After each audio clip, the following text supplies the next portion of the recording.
Good day mga kamix. So bale ngayon magkakabit tayo ng wifi dito sa church namin. Dalawang wifi lang muna. Itong smart wifi camera pang outdoor. So ito na muna yung ikakabit namin kasi para makakontrol lang na ang cellphone. And ito, pakita ko sa inyo yung itsura. Yan.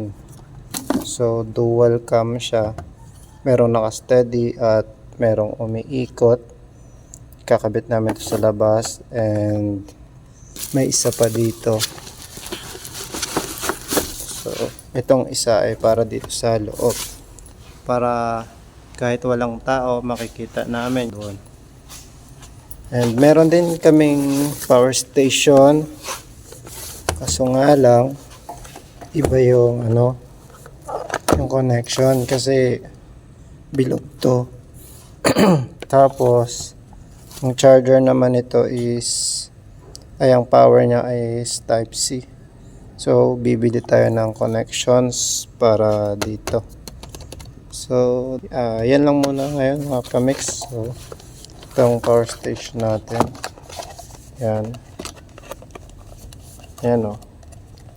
at least ang kagandahan ng may power station, kahit brand out ay gagana ang ating CCTV. Hindi natin kailangan ng kuryente kasi meron nga tayong power station.